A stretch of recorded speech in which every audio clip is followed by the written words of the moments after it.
Hiya, Seer here. Welcome to Psych Emblem, a series of videos posted without any particular periodicity in which I talk about psychological aspects and interpretations of the Fire Emblem games. Just a little disclaimer before we start. Please bear in mind that I'm still only a psychology student, so many things I say here may be disputed or open for further interpretation. If you have different views about anything I say in this video, do feel free to share. I'm always open for discussions and any new information that may contribute to the topic. Now let's get to it. The Fire Emblem fanbase is known to wage more internal wars than the Granville Empire, especially when it comes to 3DS titles of the series. Fire Emblem Awakening, the first in line, which is also considered the game responsible for reviving the series, may have been one of the first to raise such mixed opinions.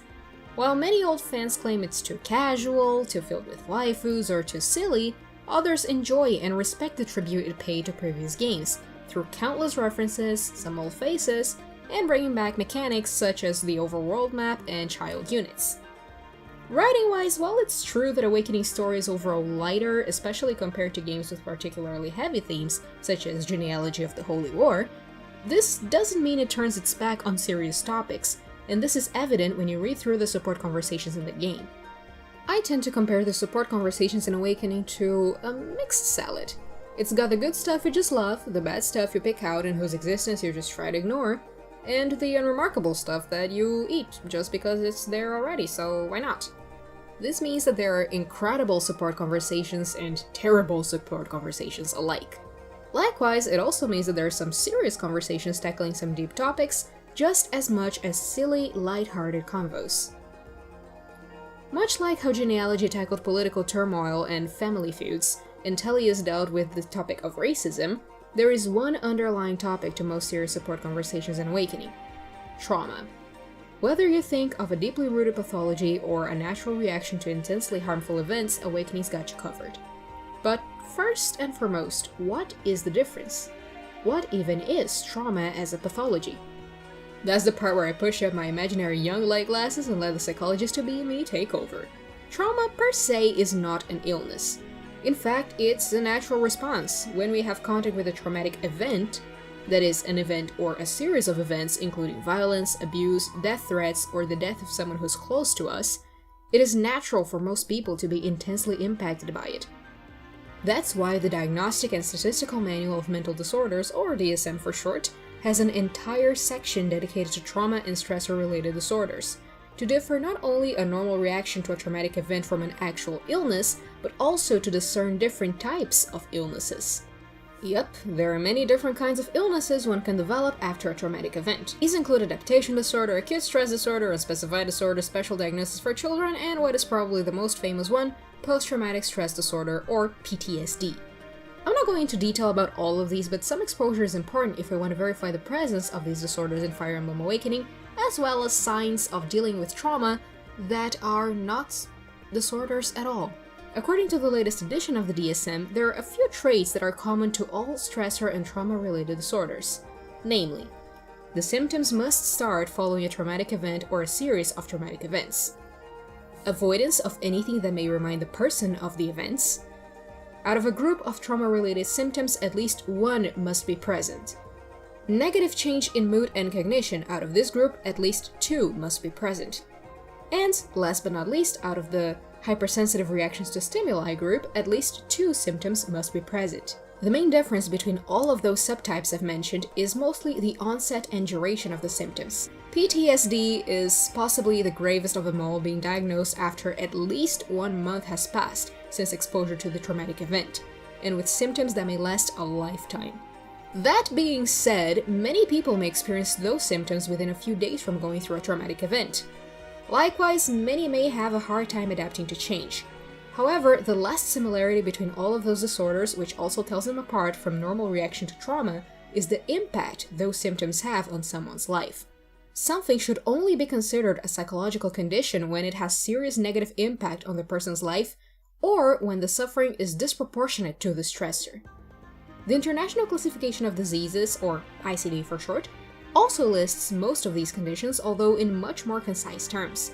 For instance, while the DSM-5 dedicates quite a few pages to PTSD alone, the ICD simply lists 3 general symptoms, and the fact that these symptoms must last for at least several weeks and significantly impair important areas of functioning.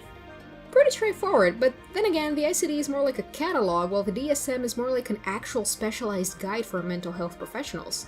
Although if you work in that field, you know the DSM is surrounded by a fair share of controversy, but anyway, for now that's enough exposure. Now it's time to match my young light glasses with my Fire Emblem shirt as we put the Psych to the emblem, or the emblem to the Psych, I don't know. Much like any other Fire Emblem game, Awakening takes place in the middle of a goddamn war. And when we talk about war in real life, flashbacks and PTSD are probably among the first things to come to mind to many people. The horrors experienced in war can be easily classified as a series of traumatic events. This includes witnessing the death of comrades in arms, witnessing the overall destruction, being at risk of dying, being physically harmed, and having to be an accomplice or perpetrator in the death of other human beings. These topics are all tackled by some character at some point in Awakening. Even energetic, positive characters such as our lovely, not at all delicate Princess Lissa are faced by the horrors of war. Her supports with Henry, for instance, are based on the trouble she has sleeping. Thinking about all of the death and destruction she witnesses keeps her up at night. This is some classic response to trauma, and it's interesting for Awakening to show the serious side of someone who could have easily turned into a cutesy or comic relief character.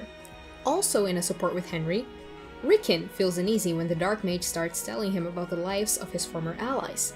It's my job to kill Plegian soldiers, so I have to believe they deserve to die. His supports with Lissa herself also show him feeling physically ill when he looks back on what happened during the war. These instances are a prime example in which being a perpetrator also functions as a stressor, and a nice way to handle the overall topic of war. Just because the other country as an institution is your enemy, it doesn't mean each soldier fighting you is an enemy. They aren't evil caricatures that communicate in maniacal laughter and delusions of grandeur, despite what the game may want you to think at times, because hey, I guess you as the player can't feel too bad about it, right? Most of them are real people with their own lives fighting out of need. This realization and the fact that you, as someone who is also fighting out of need, must favor your life instead of theirs would cause the average person a good share of psychological turmoil.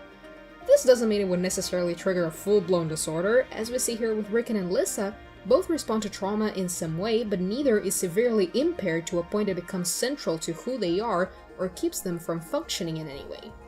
In fact, both characters manage to give it a reasonable spin in their B-support conversation. They do reach a conclusion about this topic in particular, and they never address it again in their A or S rank supports, which would have been nice to see, but seems like a resolute response to the extremely unhealthy predicament these two are stuck in. Another character who seems to get closure on her trauma is Cordelia. Cordelia clearly carries the burden of being the sole survivor of the Pegasus Knights, as evidenced by her supports with Robin. She blames herself and regrets not having acknowledged how important she was to her fellow knights until it was too late, which we can see through her aversion to being called a genius. However, Cordelia is still able to fondly remember her times with the Pegasus Knights and hold the memory of Phila dear. She can reach closure on her own by deciding to let go of the past, although that's probably something she doesn't do for good. One could argue that her perfectionism and workaholic tendencies are derived from her experience and from wishing to somehow honor the memory of the knights, but her support with Frederick indicates this is just how she's always been, working harder than anybody else. Cordelia is characterized by her dedication and resolve, and as it turns out, aside from working hard on her practical skills, she has also polished her mind. Although her reaction to the traumatic event she went through was intense, and fittingly so, she was eventually able to overcome it. Now, this is not to say these characters' suffering isn't valid. Of course it is. It's just not so deeply and intensely rooted that it would significantly impact their lives. Or at least not to the point in which they'd have to ask a psychiatrist to slap a little ICD label on them for bureaucratic reasons.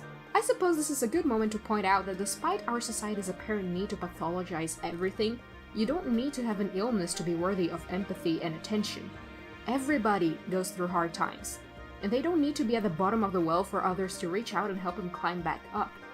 In fact, acting as if getting to that point was a prerogative to receive any sort of attention or treatment kinda just pushes situations that could have been avoided further down. So what I'm trying to say with this video is that even if someone's going through normal suffering that isn't lasting or intense enough to be labeled a disorder, it doesn't mean they don't deserve care and closure. Just like the characters shown here. This video ended up a little too long, so I'll be splitting it in 2, maybe 3 parts. Next time we'll talk about characters in the first generation of Awakening who are likely to suffer from trauma-related disorders that started way back before the war. See yas!